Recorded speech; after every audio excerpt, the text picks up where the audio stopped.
Trap by Anonymous. I saw the gold, and I took it.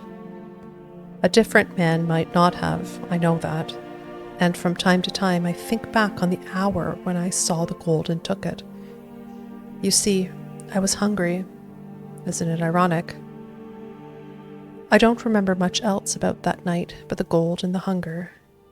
I don't remember the name of the tavern or even the village, but I believe it was somewhere in southern Vardenfell. I can't really be certain. For some time, I sat dumbly in my chair, my mind occupied with nothing but the pain in my stomach. If you've never been truly hungry from days of no food, you can't know what it's like. You can't concentrate on anything. It wasn't until a figure to my left got up from the table to get a drink and left a stack of gold marks behind that I snapped to awareness. From this moment on, my memory is crystalline. My eyes to the gold, my eyes to the stranger's back walking calmly toward the barmaid. My hand to the gold in my pocket. I'm up from the table and out the door. For just a moment, I look back. The stranger has turned to look my way. He wears a hood, but I can feel his eyes meet mine. I swear I can scent a smile. Out into the street and behind some barrels, I crouched down, waiting for my pursuer. One benefit of a lifetime running from guards, I know how to disappear. For nearly an hour, I waited there, suffering even more from hunger. You see, I was awake now, and I had the means to buy myself a feast. This knowledge tortured me. When I finally got to my feet, I very nearly fainted. I had only enough energy to walk to the other edge of the village to a run-down tavern before collapsing at a table. I think I must have fallen unconscious for a moment before I heard the barmaid's voice. "Can I get you something to eat, Sarah?" I gorged myself on roasts and pies and huge frothing mugs of grief. As the fog of near-fatal starvation began to lift, I looked up from my plate to see a gold-masked stranger looking at me, his vizard glowing by the blinding light of the moon through the window. He wore black leather armor and was a different physique and size from the man I had burgled, but I could tell he knew. I paid for my meal quickly and left. I skirted the edge of the village through a tiled central courtyard surrounded by the squalid peasants' cottages. There was not a light shining from any window or door. No one was on the streets. I could find no place to hide, so I took the road out of town, heading for the wilderness. Hunger had pushed me on in the days before, but now I felt what I imagined to be the whip of guilt, or perhaps, even then, it was fear. I fell twice, rushing down the dark path, unused to the slopes and pebbled texture. The sounds of animal life, which I had numbed to, were suddenly very loud in my ears. And there was something else out there in the night, something chasing me. On the side of the road, there was a low wall, and I scrambled over it and hid. I knew enough about concealment to pick a spot where the bulwarks sunk slightly, so even if someone saw the outline of my figure, he would assume it to be part of the wall. It wasn't long before I heard the sound of running footsteps from more than one person pass me by and then stop. There was a moment of whispered conversation, and one of the people ran back on the path toward the village.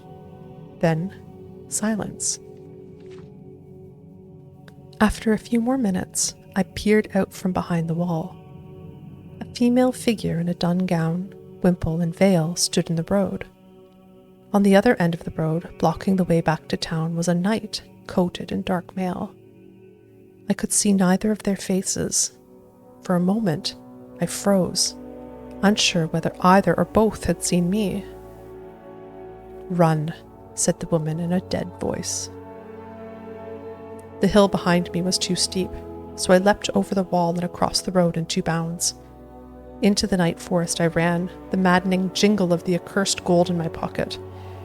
I knew I was making so much noise my pursuers could not help but hear me, but now I cared more for putting distance between us than in stealth. Clouds of ash filtered through the moonlight, but I still knew it was too bright to hide.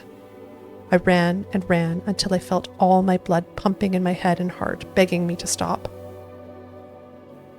I was at the edge of the wood, on the other side of a shallow stream from a vast, crumbling house encircled by a rail fence.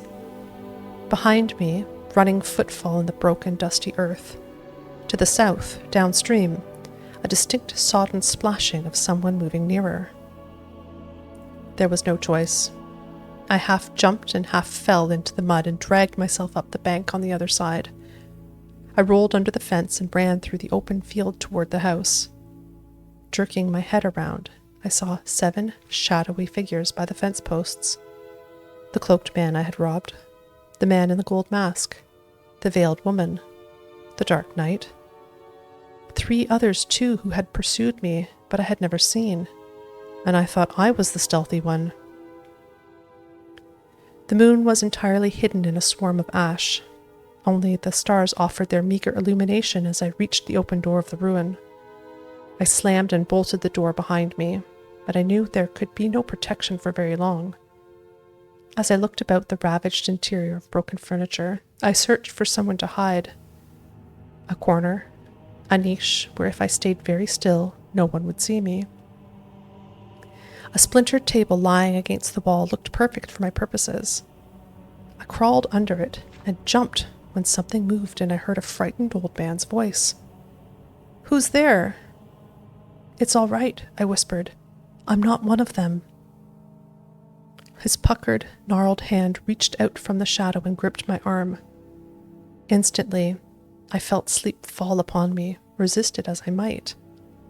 The old man's horrible face, the face of the hungry dead, emerged as the moon came out and shone through the broken window. His talons still gripping me, I fell back, smelling his death surround me.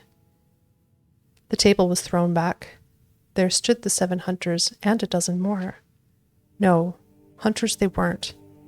They were harriers who had chased me out of every hiding place, expertly pushing me to the lair of the real predator. He was weak with age, the old man was, not as good at the chase as once he was. A blunt killing machine. "Please," I said. It was all I could muster. Having enjoyed the sport I offered, he granted me mercy, of sorts. I was not bled dry.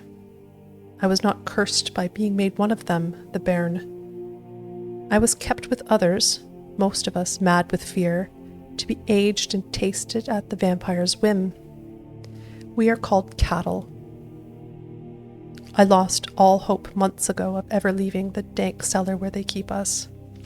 Even if this note finds its way to the outside world, I cannot give enough information about my whereabouts to be rescued, even if some champion were able to defeat the bloodsuckers. I only write this to keep my own sanity, and to warn others. There is something worse than being hungry. Being food.